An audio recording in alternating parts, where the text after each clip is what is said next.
Hello, this is Robert. I'm a tax attorney here at TRP, and this is Tax Relief Explained, your options, solutions, saving money, what you do when you have tax debt. So in the vast majority of tax debt cases, offer and compromise is the best solution if you qualify. The trick is not as many people qualify as some tax relief companies' ads make you think. The other thing is sometimes they say, oh, you saved 90% off your taxes. And, sometimes it's way more than 90%. We've had people that, owed a couple $100,000 and it settled for $100. And that's like a fraction of a percent. So here are the options for tax relief: offer and compromise, currently not collectible status, a payment plan, pay in full, and a penalty abatement, which kind of goes with payment plan or pay in full, and we'll discuss that later. Offer and compromise, settling for less. It's the best option for most tax debts, and qualifying is based on the following. Total assets. You have more assets than the tax debt, probably not going to get an offer and compromise, though sometimes there's exceptions. Income versus expenses. At the end of the month, if you have a whole lot of money left over and the debt's not that big, probably not getting an offer and compromise. If you have some money left over and the debt is huge, still might get an offer and compromise. Dissipated assets. Last year, you cashed out a 401k and you didn't pay any taxes and now you owe a bunch of taxes, probably not getting an offer and compromise. File missing tax returns that are required. So you got to make sure that you file what's required. When we do a case, we call in and see what they're actually looking for. Be aware of this. Some CPAs, EA, some even tax relief firms, they'll just go into those, file everything. Sometimes they just don't know what they're doing. Sometimes they're just looking for the fee. But the reality is if the IRS has already done some of the taxes for you and you already owe a bunch of taxes on other years that you did file, often it's not worth the time going back and doing all those taxes. And we look at your case and make a determination on that.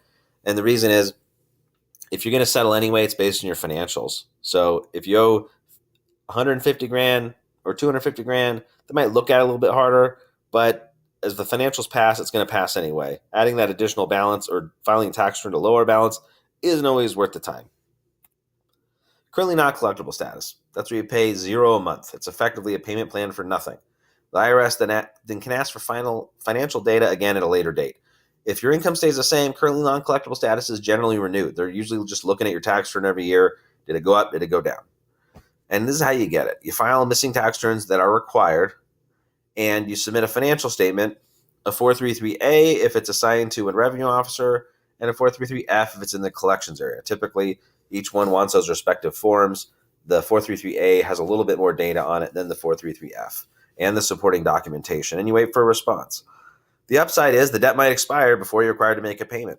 Sometimes these debts expire and you actually end up getting less than an offer and compromise because it expires and it's over.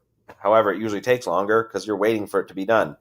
There are cases, however, the tax debt's expiring in a year. It's probably the best option is probably not submitting an offer and compromise. If you're not really sure, you can give us a call. We can go over that with you.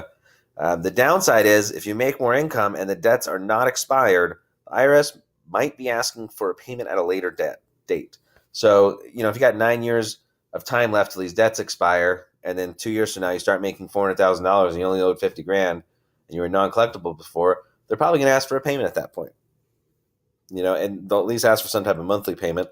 You may end up going into one of those 72-month or 84-month deals. And we'll discuss that on this page here. So, payment plans. The fastest result, that's not actually just paying it in full.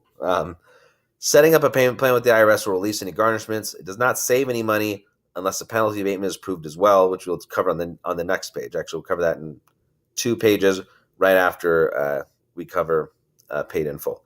So payment plan options. Under $50,000 balance, there's going to be a 72-month payment plan, and it's going to be lien-free. No tax liens are filed. A $50,000 to $100,000 balance, you can do an 84-month payment plan, and that's with the lien.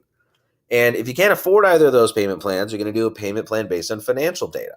And the length of the payment plan then depends on the data. And a lien will be filed with a balance over $10,000.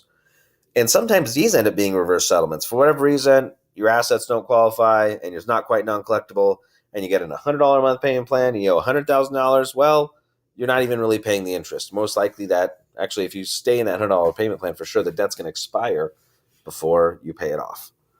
A penalty abatement should be requested in most payment plan cases. Pay in full. If you can do it, you might want to. I would say it's not really tax relief, but we're throwing it in here because it's related. Payment in full is another way to get the relief because it does stop any garnishment. So if you're just looking for garnishment relief and stopping collection process, that's what it does. If you have more cash than the tax debt, often the best move is to pay it off and request a penalty abatement. Most people reading this are probably not in that category, and that's why you're researching this. But if you do pay it off, make sure to get a first-time penalty abatement and see if you can get any other type of penalty abatements, and we'll discuss that a little more on the next page. So penalty abatement. Essentially, that first year is easy. The others, they can be kind of difficult. So whether you're doing a payoff or a payment plan, you might qualify for a penalty abatement. Most taxpayers qualify for a first-time penalty abatement, and we have a link to our page below on that.